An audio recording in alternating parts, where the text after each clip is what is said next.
Charles, we've got a flim-flam president on our hands. I think a lot of people, you hear that saying, we got sold a bill of goods. People are pissed off, Charles. How are you today? And I'm one of them. Yeah. Well, thank you very much. Yours is nice too. Mine is computer graphics. You are there in the Charles Ortel residential office in a fabulous international location. So I think people have been really thirsting to hear your input on this. Basically, calling this horrible, it's hard to imagine a worse thing that Trump could have done. This is almost now like Epstein Gate and the fallout. Right. Yeah, to address how the left is going to look at it, the left is going to hammer now that the reason nothing's coming out is because Trump is implicated, or member of Trump's families or supporters or whatever. That's how they're going to pound it. But to those of us who just live in the world of common sense and practicality, you and I offline went through the number of shows we did in real time when Epstein was first arrested, and we went through all of this and provided extensive detail back in, I think it was it 2019 in July? That's when he was arrested, in August. We did lots of specific stuff here, and everybody understands. Anybody who spent any time around Washington, D.C. understands that the politicians who represent us, represent their constituencies and maintain two residences, the reps and the senators and the cabinet officials, they all move into the swamp. And in the swamp, it's like, the bad old days of Hollywood. And I only know a little bit about this because I spent the summer in 1970 in Santa Barbara, not all of it, but a fair bit of it. And I was in conversation with somebody who, I was 14 and I don't know who this person was, but they were rich. They had a weekend home in Santa Barbara, but they were Hollywood directors, whatever they were. And they were talking with me. I said, what's it really like in Hollywood? He said, well, this one guy said, I was interviewing actresses and, I came in the office, turned around, closed my door, turned around to get something, came back around, and this girl had taken all her clothes off. She got the job. But the point is, that kind of mentality is really the way Washington, D.C. works. You have, whether it's straight, gay, whatever, God forbid, not animals, there are all kinds of perverts who go into the Washington, D.C. area. It's well known. Madison Cawthorn talked about it. Remember the paralyzed guy in the wheelchair? Never hear from him anymore. He was bounced out by Kevin McCarthy. Nothing suspicious about Kevin McCarthy sharing a home with Frank Luntz. That's not suspicious. He's married. Why would you do that? But anyway, as Speaker of the House, no less. So the suspicion that there's a lot of perversion in Washington, D.C., it's not conspiracy theory. It's sad reality. And the notion, and then you get into the plausible lifestyle of Jeffrey Epstein and his background. It is definitely the case that at Bear Stearns, which doesn't exist any longer, people with unusual backgrounds who didn't fit the mold of a typical Wall Street person would get jobs there. That's definitely the case. I went to business school in 1978 because, you couldn't get a permanent job. You could get an internship, like an analyst job for 2 years, but you couldn't become in investment banking, what I wanted to do, buying and selling companies and corporate finance. You couldn't do that unless you had an MBA. And there were lots of MBA candidates competing for very few jobs at the time that Epstein went to Wall Street. There's no way he got that job legitimately at Dalton. No way. Without a college degree, teaching at Dalton, I was in that kind of, I was at Horace Mann when he supposedly was teaching at Dalton. I can tell you there were no teachers at Horace Mann who had high school degrees only. You were charging, now it's $65,000 a year. Back then it was like $3,000, but money value has changed a lot in 50 years. So it was serious money back then. And my parents would have never said, oh, yeah, it's okay. I want to send young Charles over here to Horace Mann to be taught by some guy who didn't even graduate from college. No way.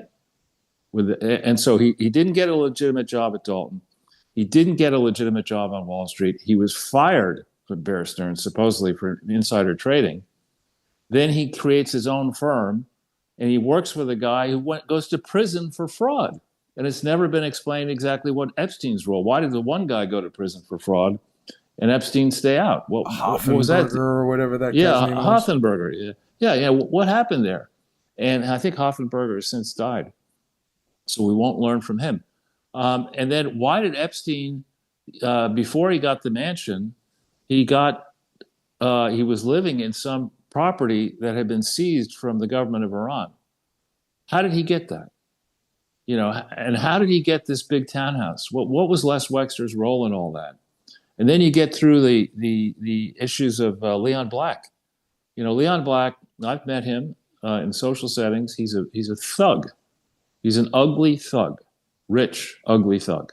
But one thing he is not stupid with money.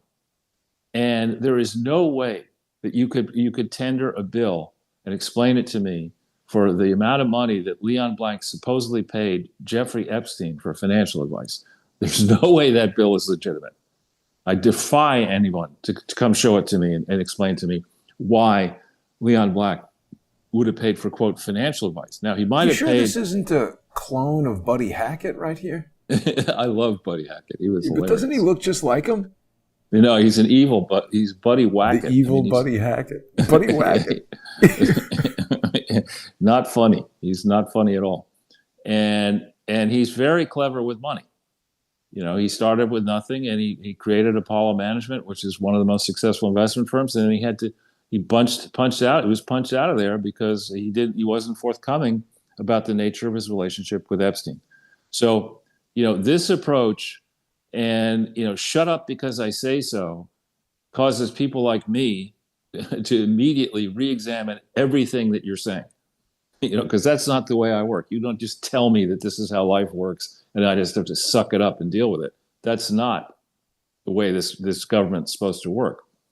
Actually, Trump works for us, and Bondi works for us, we the people.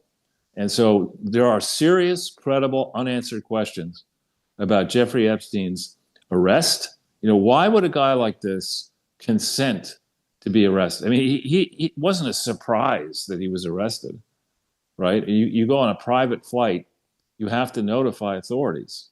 So the government knew where he was, and he probably thought he was coming in not to be arrested and thrown in jail. So what was really going on there? All the stuff you're more expert on, the Metropolitan Correctional Facility oddities, lots of oddities there. Don't say breathlessly in the beginning, as Pam Bondi, we have the client list, I've looked through it, and then try to say, well, when I said we have the client list, I didn't mean the client list per se. Come on. She needs to go. Bongino and Kash Patel need to go.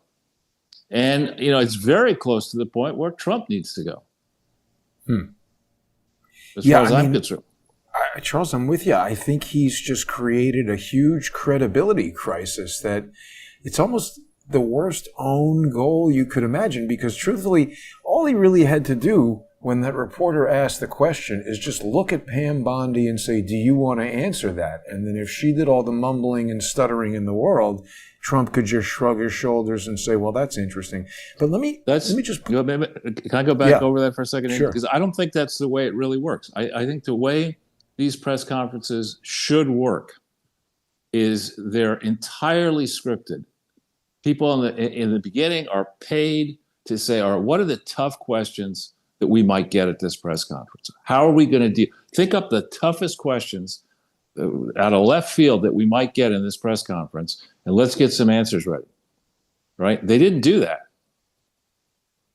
And, so this is really, we're not talking about, telling us what the capital of, Slovenia is, right? Or some question out of left field. This is a core campaign issue. It's one of the reasons people went out to those rallies and braved all the insults from the wokesters at cocktail parties. Right. Was that when Trump won, he told us he was going to release. He said he tried to get him released, in 20, on his way out in 2020, and he had given the order for them to be released. A real Trump in his prime would have said, God, he would have instead of hitting the red button to get a Diet Coke, he would have gone in and said, I need this. I need a precise explanation. I have the highest security clearance in the country. You come in here now, and whoever knows about this, you explain to me what the fuck was going on with Epstein. I want the details. I want to know precisely what was going on. If it's really bad, tell me how bad it is. I need to understand it. And don't say I need plausible deniability, because that's bullshit. I ran on this. I want to know what our government was doing with taxpayer funds. If we were trafficking kids to blackmail people in both parties and leaders around the world, that's fucking horrible. And we're not doing that. The people who did it in the past are going to prison. That's the real Trump. This one, don't we have something important to talk about? Yeah, that was terrible. That's really bad. Really bad. That's the credibility crisis. Well, let me take you through a couple things, because you raised an excellent point. It wasn't a surprise. It wasn't out of left field. They had that Axios release. They should have known about it. So I guess maybe the night that happened or the next day, 2 days later, I put out this little Twitter thread here where I was saying, hey, doesn't everybody remember when I was talking to Dersh? And I was talking to Dersh about vaccine stuff. He made that ridiculous comment that the government has the right to force you to take a vaccine. This was around pandemic days, 2020. And the thing that's crazy is he became very insulting. I was citing something that Robert Kennedy had said, and he called me an idiot, which, Charles, I think that Dersh, at least by resume, should be the kind of guy who would be above the fray with somebody like me. I'm here cursing at people riding bicycles on the sidewalk. This guy's supposed to be the professor emeritus of law at Harvard. And so he calls me an idiot, and we get into this big argument. And while I'm cursing and yelling at him, about to hang up the phone on the guy, he says 5 times in a row, almost like a maniac, now tell me about this Jeffrey Epstein letter, because I had just stuck into my tirade that I think he's lying about this letter that he signed on behalf of Jeffrey Epstein. But the urgency and the maniacal nature of the way he's saying, tell me about this Jeffrey Epstein letter, I get the sense that he was very worried that I might have seen it or known something about it. And this is an excerpt from it. This is this Gerald Lefcourt letter that you first told me about. This was sent July 6th, 2007, from Gerald Lefcourt, who was one of the attorneys. Dershowitz was on this legal team. It's sent to Jeffrey Sloman and Matthew Mencel. These guys are the assistant U.S. attorneys, and I've learned that this is the way you do it. If you are a high-level criminal defense attorney, you're going after the assistant U.S. attorneys, because those are the guys who make the charging decisions, and they write the indictments and all that sort of stuff. You, as you just said, had pointed out on one of our shows this article here from Malia Zimmerman. Malia Zimmerman. And the thing that's pretty interesting about this, Charles, is look at the date that she's published this. It's July 6th, 2016. That's 9 years to the day after the letter was written, that's sort of an interesting coincidence. And they're showing 3 727s. In 2016, the Boeing 727 is basically the rarest still operational Boeing jet around. So it's an interesting photo to me that there's 3 of them there. I don't know. But this thing is basically published 9 days to the, 9 years to the day after the publication of the letter. Now, there was another letter. So this is just an article from the Daily News talking about how here's Mencel, the guy who got the letter from Dersh, and the Daily News was focused on the kind of sexually sensational aspect of this guy having had a prior relationship with one of Jeffrey Epstein's attorneys, this woman Lillian Sanchez. To me, the more explosive aspect of this is they had this romantic relationship while both of them were working for the Southern District of Florida U.S. Attorney's Office. So that means Epstein, one of his defense attorneys, is a former prosecutor from the Department of Justice, and now they're working for Epstein. And so That's common. That's common, though. Pretty bad, though. Acosta writes this letter back to Kenneth Starr, of all people, who's also part of this Epstein legal team, talking about how pissed off he is at this non-prosecution agreement that he's basically forced to accept, where they're basically waiving all liability. This prevented any of the victims from bringing a civil case. And remember, I went to that Dershowitz case where it was Virginia Giuffre v. Dershowitz, and I told you I could smell the lawfare in the air, almost as if that case was brought about to dispose of or kind of preclude certain evidence from coming in. And then, Alexander Acosta at his confirmation hearing said that Epstein was intelligence, and he kind of got broomed away. But there's something pretty interesting that I just realized earlier today. This Axios article here, which just came out like on a Sunday on July 4th weekend, where this is the thing that's saying there is no client list. Epstein died by suicide. That's it. That's all. Shut up and go away. Charles, this was also published on July 6th, 2025. Now 9 years to the day after the Zimmerman article. And 9 is 3 times 3. Again, I'm not looking for magic. I'm not talking about gematria. I'm just saying there are people who believe that some of these weird things have significance. And I don't know what's going on, but isn't this a kind of bizarre coincidence? Well, so, the most bizarre thing to me in all this is that, now with I've had enough time to really pore over this whole Clinton Foundation mess. And I used to believe that the FBI had fierce capabilities, particularly when it came to forensic stuff. I mean, there's a difference between looking at a set of financial statements and seeing large errors in them. That's easy to do, right? But the FBI has the ability, I think, and they had it back in 2001. They certainly had it back in 2016. When they zero in on, say, the Clinton Foundation, they had the ability to figure out what has the Clinton Foundation said that it was doing in every state in the United States of America and in every foreign country where it solicited funds and conducted operations. They have the ability to go and say, all right, they released in 2008 a supposed list of donors. Okay, we got the list now. Let's go into ProPublica or whatever database you want, and let's see year by year by year, what did each of these donors give? What was the entity that claimed they got it? They have the ability to go and suss out bank accounts that the Clinton Foundation had anywhere they may have had it, or bank accounts, shadow bank. They have the ability to do that instantly, right? And they didn't do it in 2016. And afterwards, during this investigation, it doesn't seem, because we have the part 4 in the FBI vault file of the William J. Clinton Foundation. We have that.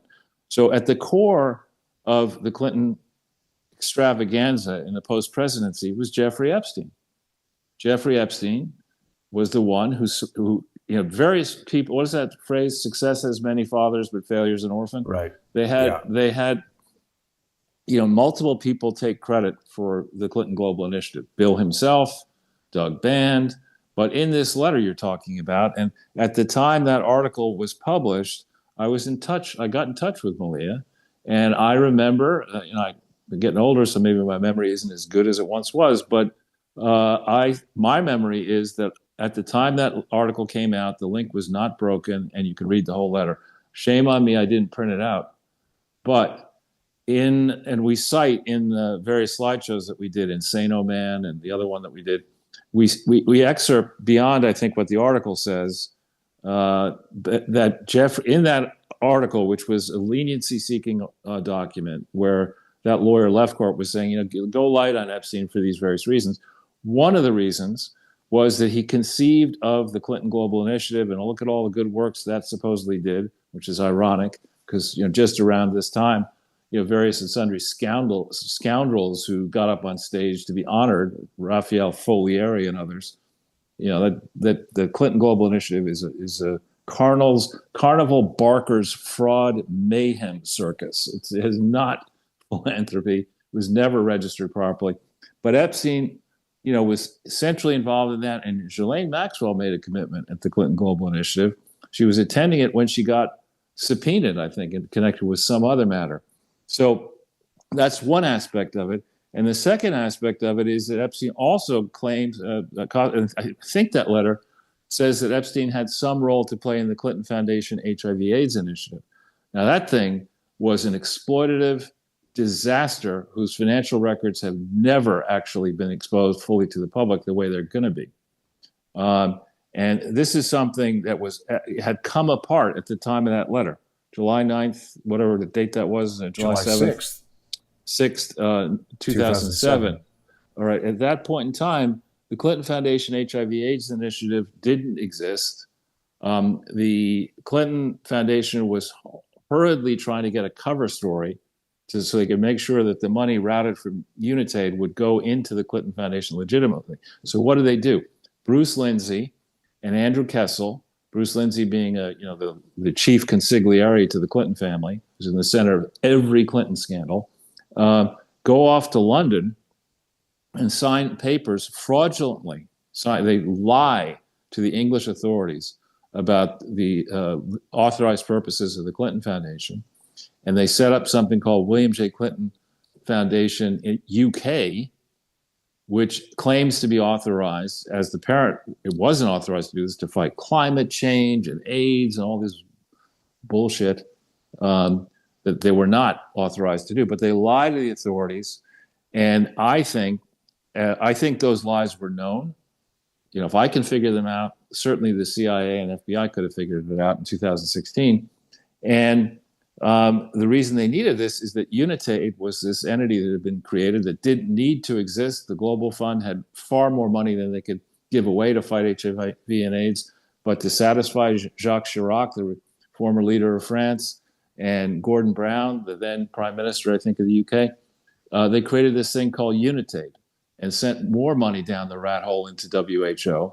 The principal beneficiary of Unitaid in 2007 was the Clinton Foundation. And Epstein, had been involved in conversations with the Clintons about what Bill was trying to accomplish with this. So my suspicion is that if I can figure this out, the FBI and certainly the CIA, think about this. Former presidents have Secret Service protection wherever they go for life. So anytime Bill Clinton was about to go on a trip somewhere, certainly the CIA knew where he was going. They may even have known what he was doing in his hotel rooms with his, because Bill talks about his various adventures, and others have talked about, in 2002, imagine September 2002, I think it was Chris Tucker, and who's that guy who was accused of raping boys? Kevin Spacey. Kevin Spacey and Epstein and Clinton are on a 727 in Africa. I long ago traveled around Africa a lot, and in dangerous ways that I think are horrifying now. I remember in Nairobi, we were going for the weekend. We got in a taxi. We were going for the weekend. And the windshield smashed. That was a different one. That was in West Africa. In East Africa, where I'm sitting in the passenger seat, the desk seat, in this taxi, and I hear a loud bang, and the next thing I know, I'm looking out my window and I see the road. It's like a foot away from me. I'm like, what the fuck? And I realize the car has gone up like this, and then back down. I mean, we could have gone over like that. No, in West Africa, we were going from the wonderful place, Wait, Charles, sorry. I don't mean to interrupt you in the middle of a great story that we're definitely going to discuss in the First Amendment Forum, but we're almost out of time here, and I want to make sure that people know if they're watching on odyssey.com/@crowdsource the truth, there's only a few more days that they're going to be able to get the sponsor-exclusive segments on there unless they're using the AR cryptocurrency. People who have been subscribing to Odyssey have been getting the show for free for the past 3 months, so I hope that they'll join us on crowdsourcethetruth.substack.com or subscribestar.com or patreon.com/crowdsourcethetruth. Of course, people who follow me on X at JG_CSTT get the sponsor exclusive shows on X. And Charles, I've got a question for you once we get over there. We've got to talk a little bit about the TerraMar project, but we're going to break right now, and we will be back in less than 5. So stay with us, everybody. Thanks for watching.